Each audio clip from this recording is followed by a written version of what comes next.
What's up, guys? Coming up on Independence Day, I wanted to shoot a quick, maybe quick, I don't know, we'll see, video and talk about my own Independence Day, which coincidentally happened right at 4 years ago. I've talked a whole bunch about, my journey in active addiction, all the violence and mayhem that happened, but I don't know that I've ever really talked about the day that I made the decision to leave active addiction. So I figured while I'm here in the office, I would shoot a quick video, like I said, maybe quick, while I'm working and just talk through that. So, like I said, my life at this point just sucked. It was a seemingly never-ending trade-off between Ben's high and going to jail, or Ben's clean and Jess is back on pills. And that was our life. I mean, we just kind of accepted we're junkies and this is life. Every action, every decision, every move we made was centered around dope. Crack and heroin, I mean, they just consumed our entire lives. And, for a while we sustained. We still had our businesses, our big house, our vehicles, our kids. I mean, from the outside looking in, it looked like we had it pretty good, but in reality, everything was falling apart. And as winter of 2018 came over Memphis, it kind of started to fall apart.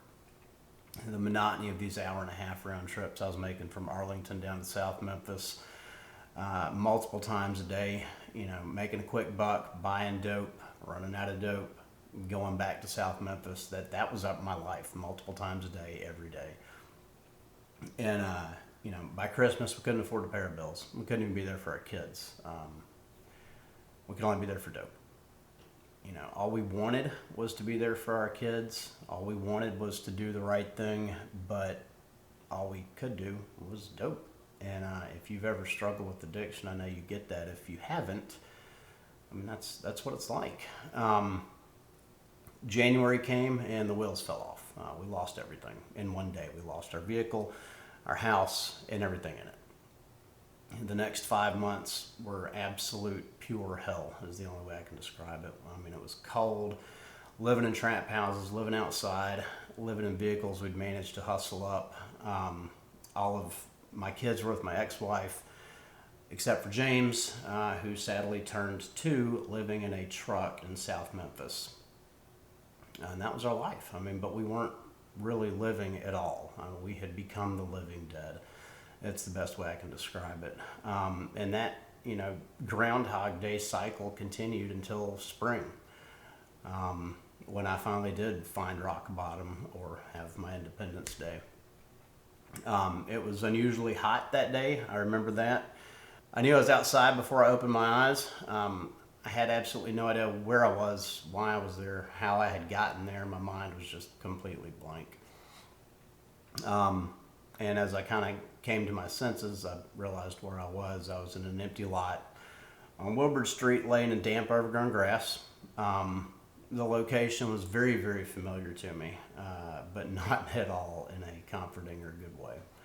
I could taste stale vodka in the back of my throat, the acrid iron taste of blood, which was caked all over my face, my hands, my shirt. I had no idea what happened, and my mind started racing, obviously. Am I hurt? Have I hurt somebody else? How did I get here? Where's Jess? Where's James? Where's my phone? Any lifeline? I had no idea what was going on. Man. And I needed to wake up. I needed to find Jess and get back to the grind of supporting our addiction, which at that point amounted to a, $300 to $1,200 a day habit, depending on how much she and I were fighting and how much time I was able to devote to hustling, because even in active addiction, I was still pretty good at making money, obviously, if you're supporting a habit that expensive. As I'm sitting there trying to figure out what the fuck had happened, where's Jess, a brief bit of recollection hit me, and I remembered that I can laugh about this now, I had left Jess 3 days prior to this, drunk, completely out of my mind, but I was determined to show her. I was going to get clean on my own, and I was going to show her. The last 72 hours from the time I left her until I woke up at this empty lot, it was just a flurry of violence. Gunfire, running, ducking, dodging. I remember almost getting mauled by a pit bull. Thank God it was on a chain.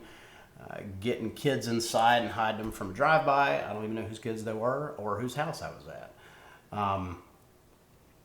I remember multiple phone calls to my parents who had written me off as dead at this point. My dad had even asked me if I wanted to be buried or cremated. But for whatever reason at this point in time, I started taking my calls again. And I can remember my mom being in the background crying and my dad just saying, Ben, come home. Buddy boy, please just come home. So anyway, back to the empty lot. I'm scrambling to remember what the fuck I was supposed to do. How do I get home? I've got nothing. I don't even have shoes at this point. And it hit me that I just need to get some dope. I'll wake up and figure out what to do next. I'll find a phone, I'll call Jess, and we'll figure it out. For context, this empty lot that I woke up in is immediately next to the trap house. So I'm staring at the window where I had gone to find a solace, find a peace. My hope was that window where I bought dope for so long. So I go to walk towards that window and I look down at my bare blood-covered feet and a strange thing happened. They would not move. It didn't make any sense to me. I'm literally 10 feet from salvation. And for some reason I was not stepping towards it. And I just remember thinking this is not me anymore. It never was me. And I did something I'd never really done before. I turned around in the opposite direction in that hot May sun, and I started to walk the other way. I started to walk towards somebody that would let me use the phone to call my dad. I didn't know what the game plan was. I didn't know what I was going to do, but I knew I was going home. I had absolutely no idea what was going to happen next. And for the first time in my life, I just didn't give a fuck. I didn't care. And this isn't like in an apathetic way. I just knew if I kept walking away from that window, everything was going to be all right. And that's what I did. I went and I called my dad. I got on a Greyhound bus to Atlanta. No bullshit. I got off the bus on Forsyth Street in downtown Atlanta, and this is how bad I looked. I step off the bus, and a guy tries to sell me crack. Dead serious. And I just laughed at him. I'm done. I'm done at this point. I'm done, and I'm going home. And that's what I did. My parents picked me up. I went back to their house and slept on a couch. 37 years old. I've lost everything. I've got, at this point, 6 kids. I have built and lost multiple businesses, multiple houses. I don't even know how many vehicles. In and out of jail, I think 18 times. But I was done. I mean, I'm 37 years old. I'm living on my parents' couch, and I'm okay with that because I know it's not forever. I know I'm going to be able to get back on my feet. And so a week later, I go back to Memphis. On another Greyhound bus, I pick up Jess and James in our $700 truck with stolen plates. We drive it back to Atlanta. And I remember vividly on the way out of town, I took a picture of Memphis in the rearview mirror, and I was so excited to post that to Facebook and say I'm leaving this place in the rearview for good. And not even an hour later, it hit me that I was supposed to go back to Memphis. And I remember telling Jess, God wants me to go back to Memphis. My work there isn't done. What work? What work do I have in Memphis? We both laughed at the absurdity of that. But that was a feeling that it never stopped. It would come and go in varying degrees of intensity, but I always felt like I'm supposed to go back to Memphis and do something. And anyway, I would end up taking a job making barely $2,000 a month, living at my parents. But I'm looking at the big picture, like what can I learn from this job? And I had a feeling that I was there for a reason. And as it turns out, I was right. Within a few months, we ended up getting our businesses back off the ground.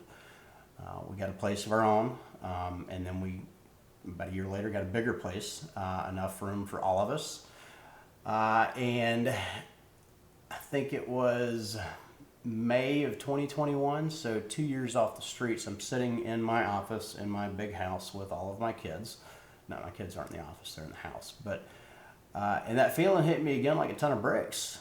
Your work in Memphis isn't done. And in that moment, I was reminded of a promise that Jess and I had made to God in our darkest hour. And if you've been paying attention to either one of us for very long, you know what I'm about to say. And that promise was, God, if you will get us out of hell, we will spend the rest of our lives going back in for those who left behind. And I hadn't thought about that in 2 years since I left Memphis. But in that moment, it hit me like a ton of bricks. And this was really a put up or shut up moment for me. I've got 2 years clean. At that point, we had a house big enough for all of us. We've got our kids back. We've got our businesses back, better than before. We've got our vehicles. So now I've not only gotten out of hell, but I've actually got the resources and a platform to go back to Memphis and make some changes. And the only question that remained at this point was how and when. And so we started Flanders Fields. We went back to Memphis, and we actually, that house with the window, we bought it. We kicked the dope boys out. We closed it down. And the rest. We're in the process of renovating several of these houses. But, the mission initially started, we were going to help homeless and addicted vets because that's how my story started. And as we did more and more work in Memphis, we realized that there are a lot more than just vets that need help. And I'll be damned if I'm going to step over the dead body of somebody just because they didn't serve. And I think you all would agree with that. So in December of last year, we stood up We Fight Monsters, which is a nonprofit with the exact same mission as Flanders, just without the DD 214 requirement in the charter. In August of last year, 2022, we went to the judge that tried to send me to prison, the judge that told Jessica to divorce me, that I was worthless, and we showed him what we'd been up to, both in Memphis and Afghanistan and Ukraine, and we presented him a pretty cool plan for starting up sober living in Chattanooga. And before we even finished the presentation, the guy, Judge Dwyer, was like, "Yeah, I'll give you guys a letter of recommendation. There's zero issue with that. But I got one question. Why aren't you doing that here in Memphis?" And so again, all roads lead back to Rome. Well, for us, Rome is Memphis, and so we started trying to figure out how to make that happen in Memphis. We bought the same halfway houses that I was kicked out of in 2014. We personally mortgaged them, even though Flanders owns them. So they're not paid off yet. We've still got a heavy debt on that we're personally carrying, and it's one we're honored to carry. But we're talking about Independence Day. My freedom from active addiction came from doing this service work to those still broken. If we're being honest, that's how I stay clean today. It's why I'm so gung-ho and head down in everything we do from an ops standpoint. And we've had a lot of people approach Flanders and Monsters and try to turn this into some kind of wounded warrior deal, which is nothing against wounded warrior, but that's not what I want. My mission here is really pretty simple. If you break it down, it sounds insane, but it's pretty simple. Our goal is to close down every trap house in 2 specific neighborhoods in Memphis. And then turn those trap houses into sober living to get the dope boys to stop selling dope. And we've done that with 3 already. They have legitimate businesses now, and they have stopped selling dope. One of them did not want to do things the right way, and so he's in prison. But anyway, and we're enlisting local support to get this done. We're coordinating with federal law enforcement and other task forces who do similar work. But the goal is really laser focused for us right now in Memphis. And if somebody watching this wants to do what we're doing and make some giant deal out of it, where you're going to be able to take a paycheck from it, there's nothing wrong with that. That's just not what we're in it for. That's not what I'm called to do. And so to that end, we're blueprinting everything we're doing, and we're going to give it away. So our goal is to fund this through donations, and personally, Jess and I have spent quite a bit of money getting this done.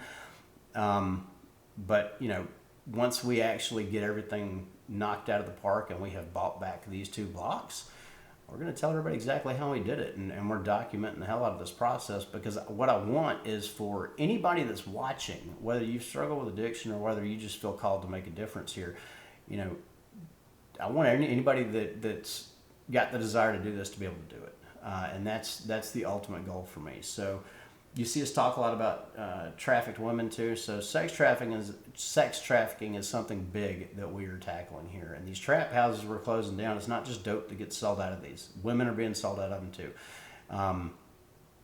There was a 5-day period a couple of weeks ago where we got 7 women off the streets of Memphis and into treatment. I was actually accused of creating a forgive my French, this is what the street said. I was accused of creating a hoe drought in South Memphis and was called a real life Captain Save a Hoe. Hey man, if I am creating a drought of sex trafficked women, then I'm doing something right. You know what I mean? We've had, I think at this point, something like 18 dudes that we have dudes and women directly gotten off the street into treatment, into sober living and back to self-sustainment. We've currently got 42 beds where veterans and trafficked women stay free of charge in sober living. We've closed down 2 active trap houses, acquired a total of 4 houses and an empty lot in South Memphis, and we're working North Memphis as well. But the houses need to be completed. Once we get the first, when I say the houses need to be completed, I'm talking about the trap houses. They're still under renovation. We have completely run out of funding. And so part of my Independence Day message here is help us carry this mission forward. Both We Fight Monsters and Flanders Fields are 501c3s. We're all volunteer. None of us take a check for doing this work. So if you're looking for a tax write-off and you want to make sure every dollar you donate is going to a good cause, man, we're your cause, all right? We're not taking pay for doing this. Every dime raised goes directly into the mission, into renovating these houses, into getting women and kids off the streets, housed, employed. Just 2 weeks ago, we got an entire family off the street and gave the dad a job working on these houses.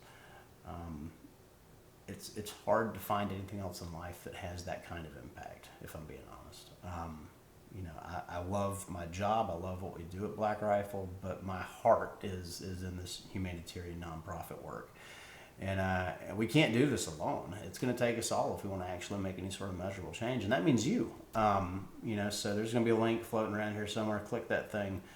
The biggest thing we need right now is some monthly commitments. Like if you can commit 10 or 100 or $500 to this each month, that would be fantastic. It costs us on average $600 to house an individual for a month. That could be a trafficked woman. It could be a mom and 2 kids. It could be a vet. But ballpark averages, each unit we house costs us around $600 a month, and we're doing this at no cost to them. We've currently got in Memphis somewhere in the neighborhood of 54 or 55 individuals housed. That's a pretty heavy load. We need help carrying it. So if we could get some monthly donations set up from some of y'all, I think that would be fantastic. Anyway, I'm rambling at this point. If you know me, you know I've got ADHD like a mofo. So thanks for listening, but I'm going to shut up. If you guys could help us carry this mission forward so that we can bring what we're doing in Memphis to a city near you, I would appreciate the shit out of it. Happy 4th of July, everybody.